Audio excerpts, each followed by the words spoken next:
बिस्मिल्लाहिर्रहमानिर्रहीम। अस्सलाम वालेकुम व्यूअर्स, मैं हूँ नूर, आपके अपने चैनल चटखारा फ्यूजन्स बाय नूर से। और आज मैं आप लोगों के लिए एक बार फिर एक नई और धमाकेदार सी भिंडी की रेसिपी लेकर आई हूँ। इससे पहले भी मैंने जो भिंडी की रेसिपीज आप लोगों के साथ शेयर की हैं, आप लोगों ने उसे बहुत प्यार मोहब्बत दिया है, बहुत लाइक किया है। तो यही देखते हुए मैं एक मरतबा फिर आप लोगों के लिए एक यूनिक सी भिंडी की रेसिपी लेकर आई हूँ, जो कि यकीनन आपको ज़रूर पसंद आएगी। तो आइए फिर इस रेसिपी को स्टार्ट कर लेते हैं।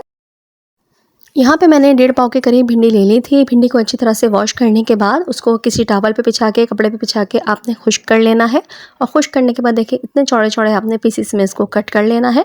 कोशिश करिएगा कि इस मकसद के लिए अच्छी कच्ची और ताज़ी भिंडी होनी चाहिए, ताकि वो आराम से जल्दी से गल भी सके। अब हम इसमें क्या करेंगे कि मैं एक छोटा बाउल लूँगी और इसमें मैं डाल दूँगी 5 टेबल स्पून के करीब बेसन।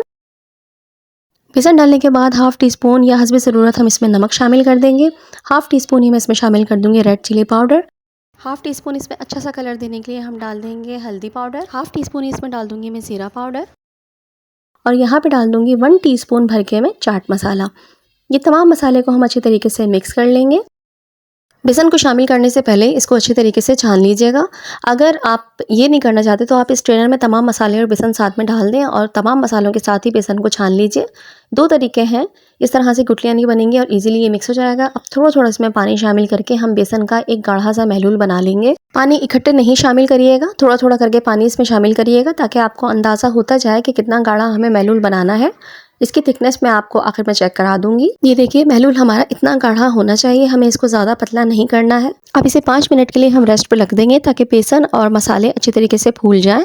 अब देखिए मैंने यहाँ पे 4 टमाटर ले लिए हैं। ये छोटे साइज़ के टमाटर हैं, इसलिए मैंने 4 ले लिए हैं। अगर अच्छे दरमियाने साइज़ के टमाटर हों तो आप 3 या फिर बड़े हों तो 2 ले सकते हैं। अब एक ग्रेटर की मदद से इन टमाटरों को अच्छे से ग्रेट कर लेंगे। ग्रेट मैं क्यों कर रही हूँ? ग्रेट मैं इसलिए कर रही हूँ कि छिलके हमारे ईजिली सेपरेट हो सके और सिर्फ टमाटरों का पल्प हमें जो है वो यूज़ करना है। तमाम टमाटरों को ग्रेट कर लिया है। अब इसे हम साइड पर रख देंगे। अब बेसन का महलूल जो हमने बना के रखा था वो कटी हुई भिंडियों के ऊपर हम इस तरह से डाल देंगे। अच्छी तरह से बेसन और मसाले हमारे फूल चुके हैं। प्याले को हम स्पून से ही साफ़ कर लेंगे, क्योंकि इसमें हमें पानी को शामिल नहीं करना है, वरना हम प्याले में पानी डाल लेते, लेकिन आप ऐसा मत करिएगा, वरना बेसन भिंडी पर अच्छे से कोट नहीं होगा, जबकि हमें भिंडी के एक एक टुकड़े पर बेसन को कोट करना है। ये देखिए फ्रेंड्स, बेसन अच्छी तरीके से मिक्स हो चुका है, भिंडी के एक एक टुकड़े पर बेसन कोट हो चुका है। अब आ जाते हैं हम नेक्स्ट स्टेप की तरफ। अब एक कढ़ाई में या देगची में जिसमें आपने पकाना है उसमें ऑयल ले लेंगे। ऑयल जब हीटअप हो जाएगा तो इन भिंडियों को हम एक एक करके इस तरह से ऑयल में शामिल करते जाएंगे। इकट्ठे हम इसलिए नहीं डाल रहे हैं क्योंकि हमें हर भिंडी का टुकड़ा सेपरेट चाहिए। आप चाहें तो आप हाथ की मदद से भी इस तरह से भिंडियों को सेपरेट करके डाल सकते हैं। अब आपकी मर्ज़ी है, आप स्पून से डालें या फिर हाथ से डालें, जैसा आपको ईजी लगे। इस तरह से हमने थोड़ा ज़्यादा क्राउड नहीं करना है कि आपस में ये जुड़ जाएं, और अगर जुड़ जाती हैं तो फिर हम थोड़ी देर बाद स्पैचुला या स्पून की मदद से उनको सेपरेट कर लेंगे। इस तरह से देखिए हमने भिंडियों को तमाम डाल दिया है। अब इनको अच्छी तरीके से फ्राई होने देंगे। जब भिंडियाँ अच्छे से फ्राई हो जाएंगी तो जो बेसन की कोटिंग हमने की है वो बहुत ही ज़्यादा कुरकुरी और मज़ेदार सी हो जाएगी, और तकरीबन 90% तक भिंडियाँ हमारी फ्राई करने में ही गल जाएंगी, क्योंकि कच्ची और ताज़ी भिंडियाँ होंगी तो वो फ़ौरन गल जाती हैं। बस देखें इस तरह से कुरकुरी सी भिंडियाँ करके हमें निकाल लेना है। देखने में कितने मज़े की लग रही हैं। आप इसी तरह से अगर किसी के सामने रखेंगे तो बच्चे इसको छोड़ेंगे नहीं, ये ऐसे भी बहुत ज़्यादा मज़े की लगती है। बस जब भिंडियाँ कुरकुरी हो जाए तो हम इन्हें एक प्लेट में निकाल लेंगे। इसी तरह से थोड़े थोड़े करके हम तमाम भिंडियों को फ्राई कर लेंगे। तमाम भिंडियों को हमने फ्राई करके निकाल लिया है। अब उसी तेल में मैं यहाँ डाल दूँगी 1 टीस्पून के करीब साबुत सफ़ेद ज़ीरा। ज़ीरे को हम थोड़ा सा पकने देंगे, फ्राई होने देंगे। अब यहाँ पे देखिए मैंने 2 दरमियाने साइज़ की प्याज को चॉप करके ले लिया है। उसमें से मैं हाफ़ यहाँ पे डाल दूँगी, यानी कि मैंने एक दरमियाने साइज़ की चॉप्ड प्याज इसमें शामिल कर दी है, और एक दरमियाने साइज़ की चॉप्ड प्याज हम बाद में शामिल करेंगे। प्याज को हमने थोड़ा सा गोल्डन ब्राउन तक होने देना है। ये देखिए प्याज हमारी थोड़ी सी गोल्डन ब्राउन तक हो चुकी है। कोशिश करेगा कि प्याज हमारी डार्क ब्राउन ना हो। बस इस स्टेज पर मैं यहाँ पे शामिल कर दूँगी 1.5 टीस्पून के करीब अदरक लहसुन का पेस्ट। अदरक लहसुन के पेस्ट को हम 2-3 मिनट तक भूनेंगे, ताकि इसकी रॉ स्मेल ख़त्म कर सके। और एक बहुत अच्छी सी भुनने के बाद अदरक लहसुन की स्मेल आने लगती है, वो आने लगेगी। 2 से 3 मिनट हमने अदरक लहसुन को अच्छे से भून लिया है। अब जो टमाटर हमने ग्रेट करके रखे थे वो टमाटर का पल्प हम इसमें शामिल कर देंगे। इसको भी हम अच्छी तरीके से मिक्स कर लेंगे। फ्रेंड्स, अगर आप मेरी वीडियो देख रहे हैं और अभी तक मेरा साथ दे रहे हैं तो एक साथ और दे दीजिए कि लाइक भी कर दीजिए और वीडियो को एंड होने पर आगे शेयर भी कर दिया करें। बहुत मेहनत से आप लोगों के लिए अच्छी अच्छी वीडियोस बनाकर लेकर आते हैं और आप लोग जब लाइक शेयर और कमेंट करते हैं ना तो बहुत खुशी होती है, बहुत अच्छा लगता है। और अगर आप मेरी वीडियोज़ को ट्राई करते रहते हैं और कोई वीडियो आपको बहुत ज़्यादा अच्छी लगी है तो मुझे कमेंट बॉक्स में ज़रूर बताइएगा कि वो कौन सी वीडियो थी। अब इसमें खुश्क मसाले शामिल कर देंगे जिसमें नमक शामिल है आपके हस्बे ज़रूरत, half teaspoon red chili powder, half teaspoon turmeric powder, half teaspoon red chili flakes और 1 टीस्पून अच्छा सा कलर देने के लिए हम इसमें शामिल कर देंगे कश्मीरी लाल मिर्च पाउडर। ये तेज़ नहीं होती, सिर्फ इसमें कलर होता है। और लास्ट में मैंने इसमें डाला है हाफ़ टी स्पून से ज़रा सा ज़्यादा अमचूर पाउडर। अगर नहीं है तो आप नहीं इस्तेमाल कीजिए, इसकी जगह आप डबल नींबू का रस इस्तेमाल कर लीजिएगा। और अगर कश्मीरी लाल मिर्च पाउडर भी नहीं है तो ये भी ऑप्शनल है। अब इन तमाम मसालों को हम 2 से 3 मिनट के लिए पकाएंगे ताकि अच्छा सा इनका कलर भी मसाले के साथ मर्ज हो जाए। भुनाई के दौरान अगर मसाला खुश्क हो जाए और नीचे लगने का डर हो तो थोड़ा सा पानी डाल के हम इसको मज़ीद भूनेंगे। थोड़ा सा पानी इसमें शामिल करके मैंने इसको मज़ीद भूना है।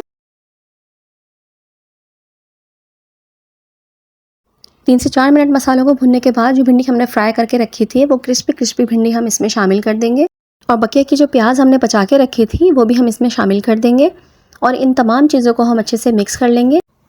और हाँ, यहाँ पे मैं एक बात आपको और बताती चलूँ कि जिस दिन आपने ये भिंडी की रेसिपी को ट्राई करना है ना, उस दिन आपने चपातियाँ एक्स्ट्रा बनानी है क्योंकि ये भिंडी बहुत ज़्यादा मज़े की लगती है और घर वाले जो हैं आपके एक्स्ट्रा खाना खाएंगे, तो इसलिए आपने पहले से ही एहतियातन एक्स्ट्रा चपातियाँ बना कर रखनी है। अब इसमें तकरीबन आधा कप के करीब मैं पानी शामिल कर दूँगी क्योंकि भिंडियाँ बेसन में है और बेसन जो है थोड़ा सा पानी को सोक करता है।